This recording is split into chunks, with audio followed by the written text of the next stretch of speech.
Anywho, let's just continue on. Hopefully YouTube will catch up to itself. You know what it is? I have a feeling it's because I know the notifications went out. The 30-minute notification went out extremely late. It went out I got mine at like 11:40, like 10:40. Oh, okay. Like it was extremely late. And I was like, oh, okay. Well, let's just hope it works out. All right, Right. so let's just dig in. All right, so Married at First Sight Australia, my weekly pleasure. I love this show. I love this show. I love this show. But I want to ask you something from Hmm. last week's episode. Hmm. Was there a scene where Cam kind of like broke down and started crying, and Jules was like rubbing his back, and like from all of the drama that Jess caused? Was there a scene in last week's episode with that? There was they were off to the side. Mm. They were like on the area, but it was like the farthest couch. You It know what I mean? wasn't in the apartment? No, it was actually at the ceremony part. Hmm. There's another scene that I've Yeah, there's seen. two. There's two. There's like one. There was one at the apartment, and there was one actually Mhm. at the ceremony. So yeah, it was two. There was two. Okay, so I completely missed those. I see there are people in the live chat. Yes, but the for some reason the live itself is not playing on YouTube. This is so weird. This is extremely weird. Right. Do you want to end this and start this over? I mean, we can, but the problem with that is, I mean, if it's easy to do, then yes. But um, chat, can you let us know? Are you seeing the actual live itself, or are you just seeing the thumbnail, saying waiting for the commentary zone? Because I'm seeing waiting for the commentary zone. Okay, it just came on. It just came on. Yeah, see, it's 5 minutes late. That is really delayed. Yeah. Hmm. Mine still hasn't come on. Mine Mine just just did. popped up. Yeah, it's extremely late. So sorry, everybody. We are so sorry. Something has totally gone wrong with our oh, sorry, that's where you have more than one thing on, trying to check to see if YouTube is working. We are so sorry about this. We've had a massive delay on YouTube. We've been on for the past 6 minutes. But glad that you guys are all here. Hi, Black Lavender. Thanks for holding that down. Hi, Raydella. Hi, Ablavi. Hi, Trey. Hi, Susan. Welcome, welcome, welcome. As you come in, please don't forget to give us a little thumbs up. We really appreciate it. Okay, so thank God we didn't really dig into this. All right, so we open we open at the beginning of the commitment ceremony where the guys are in the room waiting for the ladies to enter. First on the couch is Martha and Michael. I don't care about them. They both decide to stay. I mean, with them, it's just weird. You almost forget that they're there. Yeah. Or you know what it is for me? I feel like their problem of long distance once they leave the experiment. She lives in Sydney, he lives in Melbourne. Um, is a little contrived or made up for storyline. Like, who cares? Mm-hmm. You'll You'll figure it make out it work. if you want to. Yes, and he likes you. You like him, you know, big whoop. So yeah, they no big surprise. They both stay. On to Ning and Mark. Ning. He's not confident in her feelings for him. Then Mark briefly brings up the comments that Jess made last week at the girls' night to Ning. I feel he glosses over this. Mm-hmm. He doesn't want to make a big deal out of it, but if you don't want to make a big deal out of it, then don't mention it. Yes, I am going to agree with that Yeah. because it's it makes no sense. Like if you're not gonna address it head on, then you need to not mention it. That's just my personal opinion, because Mhm. you need to how can I put it? You need to tackle these issues, otherwise they'll fester. Yeah. No, I agree. I agree.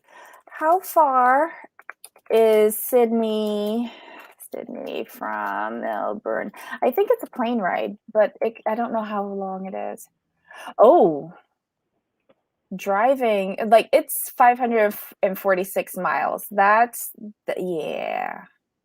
Hmm. That's a good long, like, that's a 6-hour drive, so I would say what? 1 to 2-hour flight? I don't know. Does that sound Roughly, about right? that's about Yeah. right.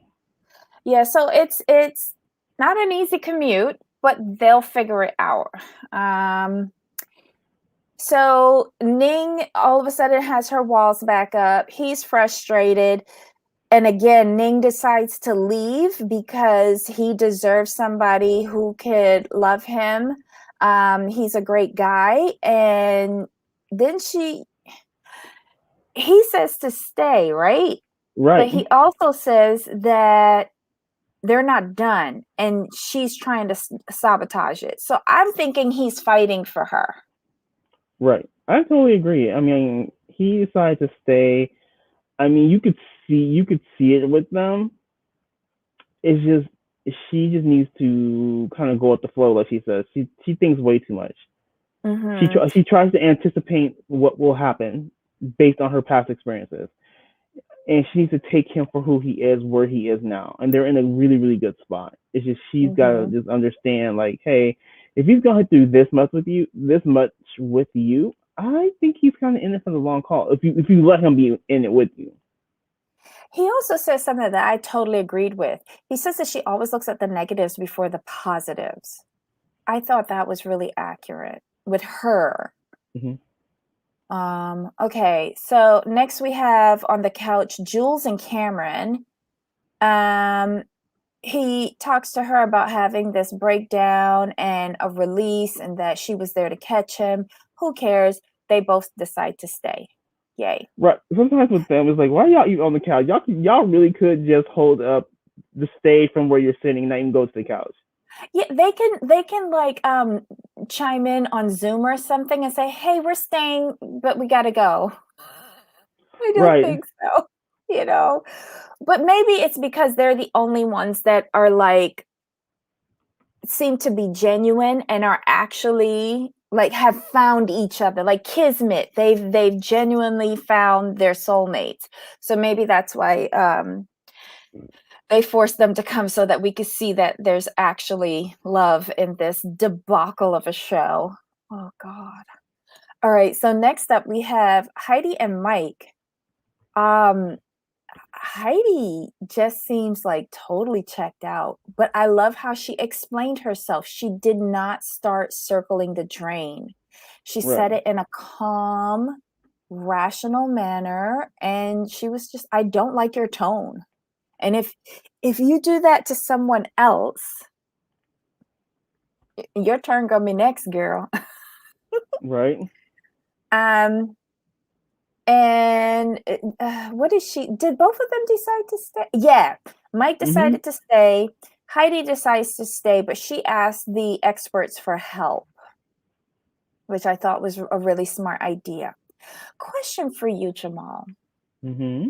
Whenever we have these commitment ceremonies, the couch is in like a U shape or something like that.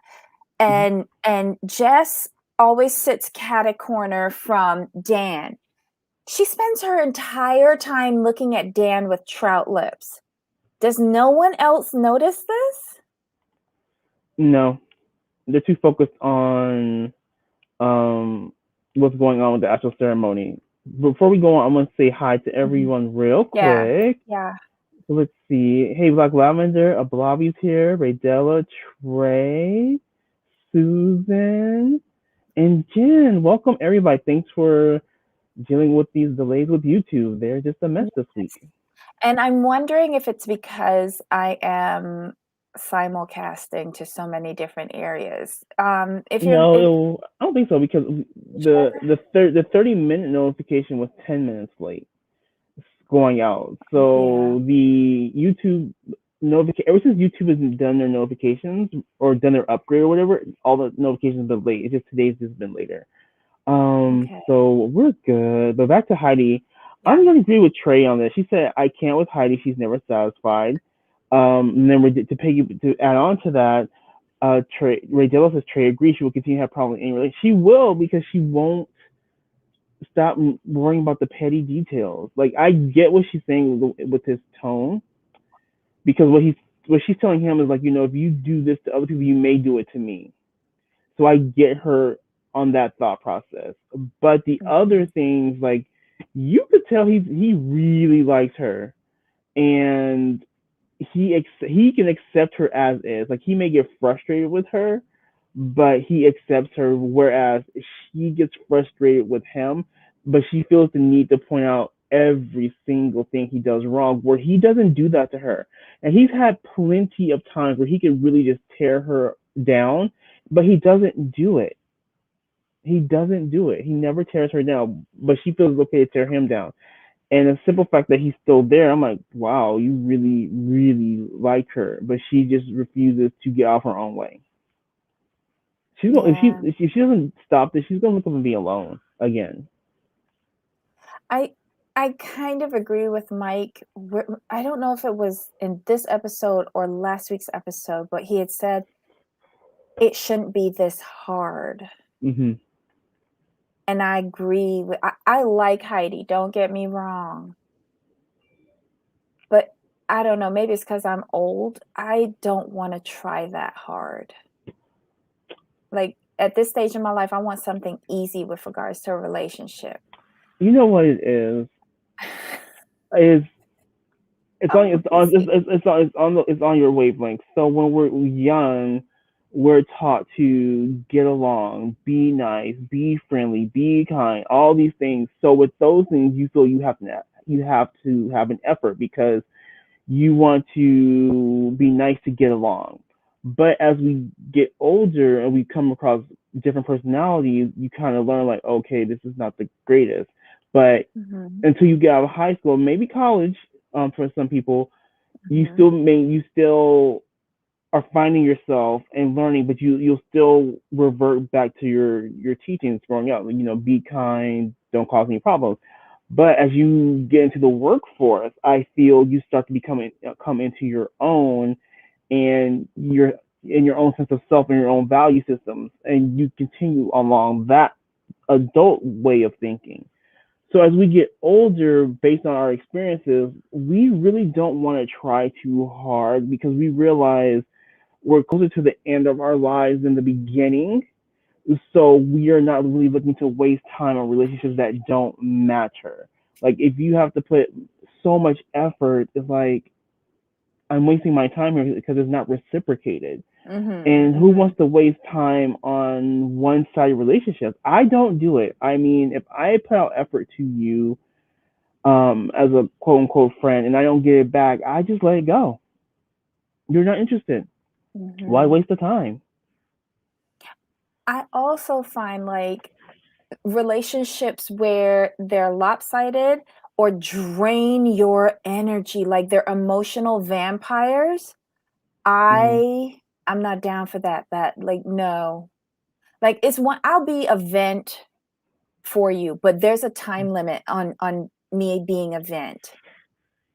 And once you get past the time limit, then you become an emotional vampire for me. I agree. Like for example, for me, here's what I do with people, and like I said, I've lost a couple of friends this way.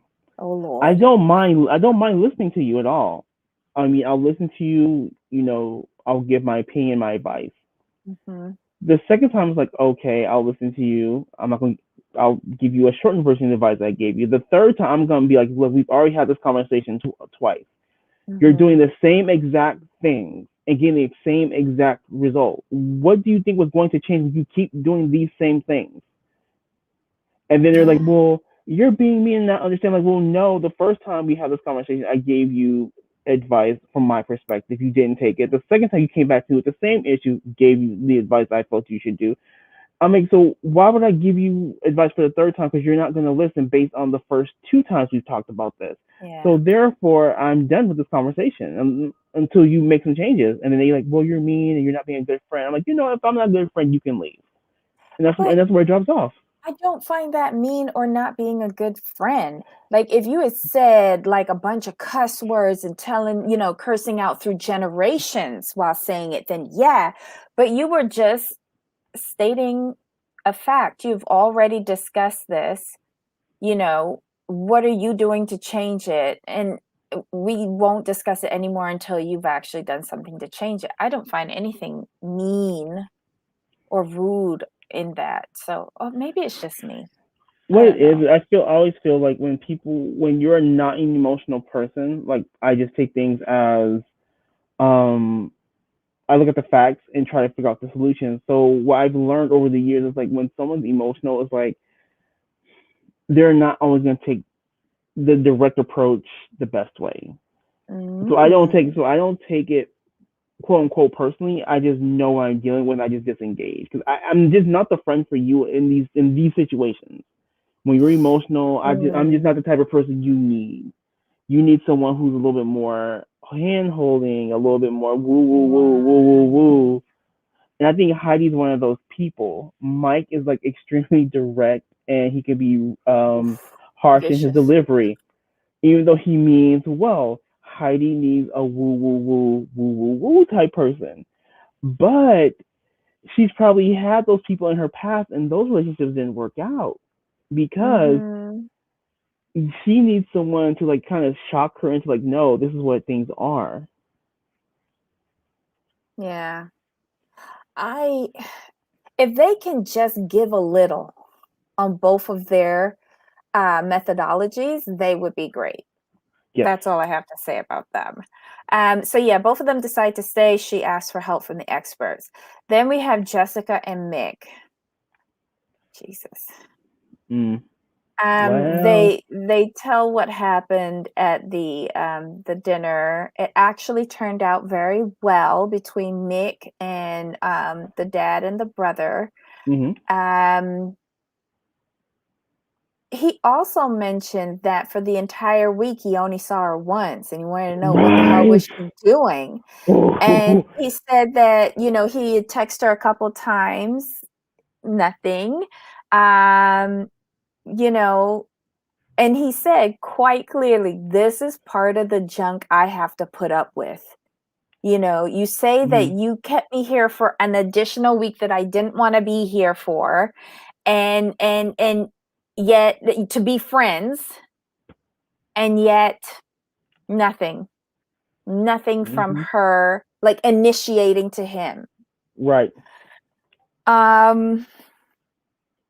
She's just so full of shit. I was in there like, just somebody dropped her in the left side of her neck one time. Oh my god. One time, because she was just ridiculous. And what Mick said, he wasn't wrong. I mean, and the funny thing is the way I took it is like if y'all had just been telling the truth, if y'all had just told the truth from the beginning, they wouldn't have cared. And that's exactly what happened. They're like, we don't care. It's the fact that you lied is the problem. Well, Mick holds up his sign and he has written leave 19 times on it. It is completely taken up with leave. I need to get a snapshot of that because it was epic. And then she also finally decides to leave. And then she goes into her explanation that she came there to find love and she didn't find it with Mick, but she found it with Dan. Da da da da. That was too funny. I'm sorry. And he That was turns hilarious. to Tam and he's like, I'm sorry. I'm sorry. And everybody in the couch who wasn't leaning forward, they're all leaning forward now and said, what? Wait, what? When did this happen? I mean, But did you see like? And then why does Martha need to always play defense counsel? I'm going to need I her to can't sit down. stand her. Oh, I'm I'm going to need you to not do that. Be quiet. I think she made a fatal mistake when some who was it? I think it was Ning asked her if she knew about it. Ning's smart as hell. Ning said, "Did you know about it?" She said, "Yes." And then Michael had to jump and say, "I knew about it too." Nobody Right? cares. No, Sit down. I wouldn't say anything. You know he trying to defend her and get in the storyline too. He ain't no better than her. Mm-mm. Um, they say like Dan is trying to, because Dan jumps in to try and save Jessica finally, and he's like, "We had drinks earlier this week, and we decided, let's make a go of this. I didn't have feelings for Tam, but from the moment I met Jessica, I what is it, butterfly tingles, some nonsense. Yeah. He was probably having a stroke or something. I don't know. The story doesn't make sense. And somebody said, "You decided all of this over one set of drinks?" And I think I think somebody asked if they kissed. Like, that was a full-on inquisition. They didn't hold up very well. Mm-mm. Mm-mm. Not at all. And it was so funny the look that Jules gave Martha. I was like, ooh. Mm-hmm. I was like, ooh. I'm like, Jules, don't be doing that. Don't do that. Yeah, Mm-mm. when Tam, she told off Dan, and she said it wasn't even like you cheating, but you should have just come clean with me, because we realized that there wasn't a connection. If you had been honest and said you're not interested in me and that you're interested in Jessica, I could have handled that. And then she turned on Jessica and said, "I had your back," which Mm-hmm. was true. She did. And I was just like, wow, the two of y'all messy. Mm-hmm. But this whole season has been catastrophic. And so, like her saying, "I found this relationship with Dan, but because we live in two separate areas, we want to rejoin the experiment as a couple for the last 2 weeks." Really? Now, with that one, at first, I was with most of everyone else saying, like, this is not right. This is not fair. Like, how dare you guys let them back in? But stepping back from it, like, you know what? They met on the experiment. Why not? It's not like they knew each other outside the experiment. But the problem with this is, and this is the other side of the coin. Yes, I'm okay with it, but the problem is now for future episodes, future seasons, people may do this again. People may come in looking for someone else. Well, here's the thing. Like, I listened to the experts debate about this, because there was a scene where, the experts said, "Let's adjourn to another room and discuss it." And they said they allowed them to stay because they had no precedent, to say no. But the core of the experiment is that the experts are supposed to pick the couples. Mm-hmm. And that was my only issue with it. They did not pick this couple. Right. They selected themselves. And for me, that broke the rules. Mm-hmm. Yeah, But there's arguments on both sides. it's not up to like the rules, I guess, at this Right. point. It's about ratings and ratchetness. Right. You know they went back behind the scenes and unedited footage. They was like, look, this is juicy. We can't let them go. This is amazing. Mm-hmm. And I Yeah. agree with Jen. Martha told Justin from Tamara earlier, wait, like what, 3 weeks earlier? 2, 3 weeks earlier? They had that conversation? Yes, yes, Mm-hmm. yes. No, it was last week. It It was was no, last week. it was two. It was at least It was two two prior weeks? weeks. Yeah, at least two. Oh, wow. It was like Dan came in, and it was like that next week. But She's she like, also told her last week at the yep. dinner. Remember when they went into the lounge and Mm-hmm. Martha says, I'm so happy for you that you deserve this. My only advice to you is to tell Tam. Mm-hmm. Because Martha's been running interference with Tam for Jess. And I think she actually likes Tam. Martha does, you know. Um, that's the only good part in Martha that I've seen this whole season. She wanted Jess to tell Tam. And I think it would have been better if it had come from Jess because Tam had been holding her down. But damn, this is so messy. This is so messy. And poor Mick, he has a total breakdown. Like he says that she was a brat, and I think he called her a bitch. He wound up crying on the couch, and Ning was the consoler and chief for everybody. She ran after Tam when she left the room crying. When Mick started crying on the couch, like she went to him to console him, like, oh That was no, Heidi. that was That was Heidi. Yeah, Heidi. that was Heidi. Oh God. But these women rallied around him though. Uh-huh. The Oh guys, yeah. I think, were stunned. But this was so messy. And did you find that what's her name? Jess had like a nasty sardonic smirk on her face throughout. Like she had no shame, no guilt, nothing. At least he was feeling guilty. But Jess has been this way the whole time. Wish But here's the thing: why should we? Why would should we expect better behavior from Jess at this point when she's trying to hook up with three different dudes, and the third one was when she's hooked up with three dudes. Mick, and then she tried to go with Nick, and now Dan. So like, how are we like expecting any better behavior from her? I just don't. Yeah.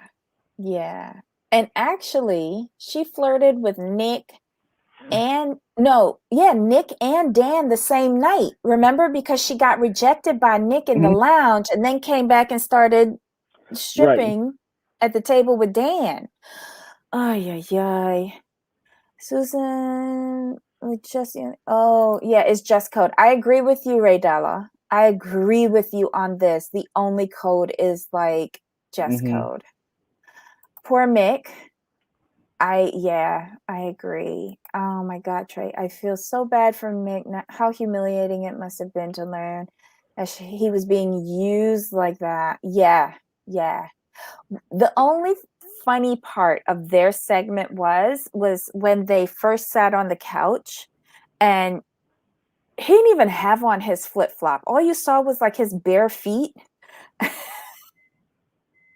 And I just genuinely like Mick. He is a country boy, and I don't think he deserved such a viper. Good Lord. Right. I hope they paid him well. Same. I really do. All right. So yeah, the experts are allowing Jess and Dan to re-enter as a couple into the experiment, and the only one on the couch that is smiling is Martha. Everybody else is gobsmacked. Okay, so it is the final week of the experiment, and the grooms have to do a special final date for their brides.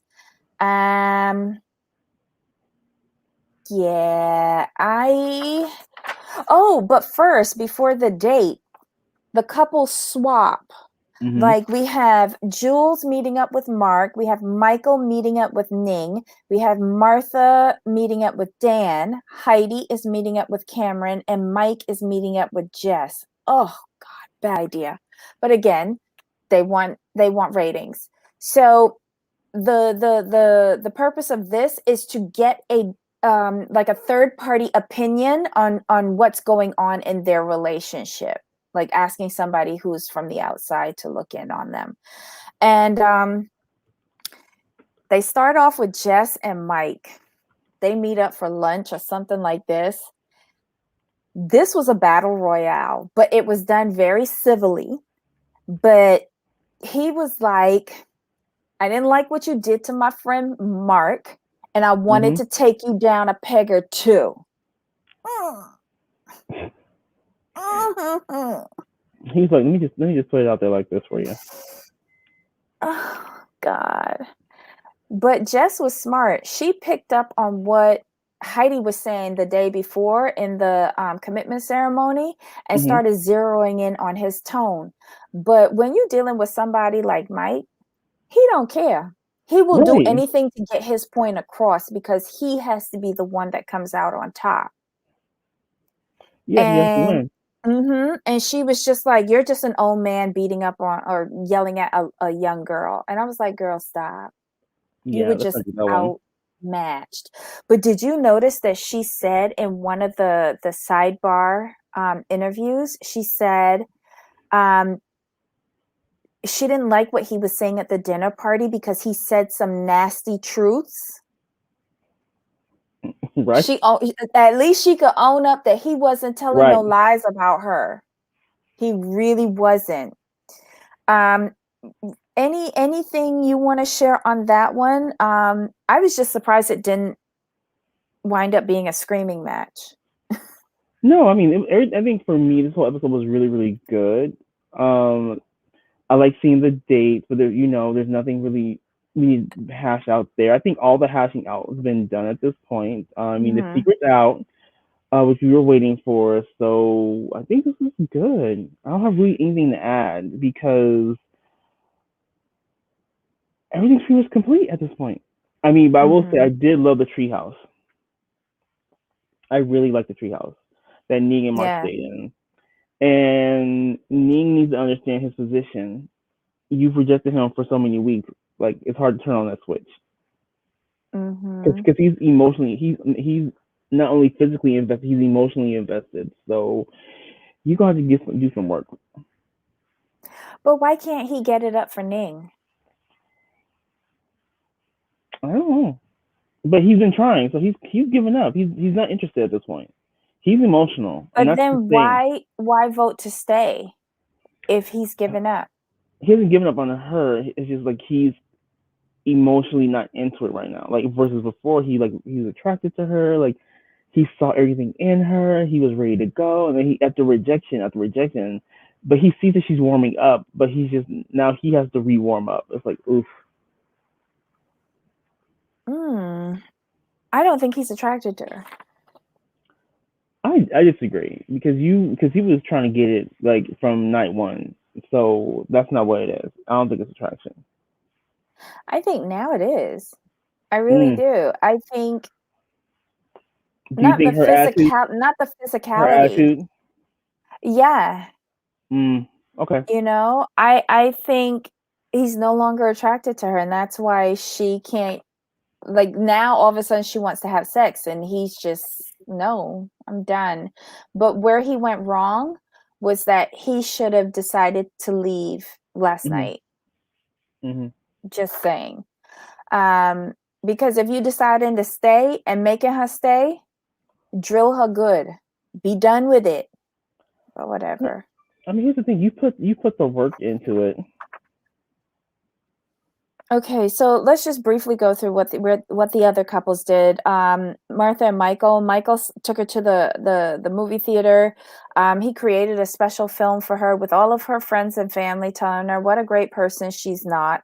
Then he ends it off and tells her, come outside. He gives her flowers, puts her in a car, takes her to lunch, and then they start arguing over long distance bullshit.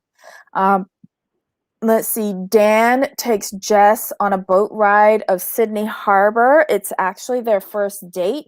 Then he takes her back to a cheap hotel so that he can screw her all night. And he has cheap chocolate flowers and champagne for her. But they don't even bother with that. They just get into bed. Like we said, Mark and Ning, they had the best date for me, which was going to the treehouse. Despite it raining, I think that added to the charm That of it. added that added. Yeah, they said that the treehouse was in the Blue Mountains, so that's something they have in common with Jamaica. I thought it was pretty cool. Next week we will see the remainder of the dates. Cam's date with Jules is amazing. So I'm looking forward to next week for sure. And that was the end of the episode. It was, like I said, it was good. I enjoyed it. I always enjoy this show though. So I mean, it's just I'm just gonna be so sad when this ends. But I think that they have around 40 episodes. Oh, okay. I think in this season, I think they have around 40 episodes. And that could be including like reunions or tell-alls or however they phrase it. They do have the cast come back. Hey, Sarf 2. They do have the cast come back because I saw clips of that where Jess kind of pretends to feel sorry for what she did. And then they bring back Sam and Innes and Bronson and Elizabeth. You know, do Matt and the other girl come back? Matt. Who's Matt? The virgin guy? He was this season? Yeah. Oh. They left really early. Oh, yeah. Lauren, right? Yes. Lauren. Okay. They try to bring everybody back, but I only saw clips of the people who was acting the ratchetest, which was Elizabeth, Sam. Sam got so scared at the reunion dinner, he didn't even come back for the couch session the next day. Like he got scared off. And Innes, yeah, they were really good. But yeah, so it'll be good. But I'm looking forward to next week, the final date for Cam and Jules. Like, it's so romantic and it's so cute. I love this couple. Yes, they're boring, but they make me smile. Okay, so that was it. That was Married at First Sight Australia season 6, episode 33 and 34. Sweet. Okay, so yes, she's gonna come back, but don't talk. Who's gonna come back, Ablavi? She's gonna come back, but don't talk. Innes and Lizzie form an alliance at the end, which I thought was good. I saw the rest of that is so good. Stay tuned for the foolishness. Oh my God. This show, I you know what the good thing is that they don't pretend that they're trying to make people couples like how the American one does. They're just there for the naughtiness. Like you could behave any old way and they don't care. Pretty much. So it's super, super good. Any final thoughts on this? No, we're good. All right, guys. Well, thank you guys for tuning in today, despite all of the technical difficulties that we had. We really appreciate you guys for hanging in there with us. The virgin couple. Oh, Lauren and Matt don't talk. Got it. Yeah, well, I sent you that video of Matt. Yeah, I watched it. Yeah, like he totally got a bad edit on this show. He got a total bad edit. But, you know, it is what it is. And she wasn't who I thought she really was. Right. I'm kind of disappointed in her. I don't know. Anywho, guys, leave us some comments below on what you think about this silly little show that we love so dearly. Don't forget, give us a thumbs up. We greatly appreciate it. If you haven't already, please hit the subscribe button and don't forget to hit the notification bell as well so that you're alerted anytime we release new content. And just have a little patience with us and YouTube because the alerts are going out late I'm not sure when they're going to fix that. But we appreciate you for joining us today. We're going to have 2 TCZ shows, news shows over the weekend, one on Saturday and one on Sunday. There'll be premieres, and we will be live in the chats. So stay tuned for those. And we'll be back live on Monday. Right, Jamal? Yep. Other than that, we're ready? Yep. All right. Until next time. Yep. Bye. Bye.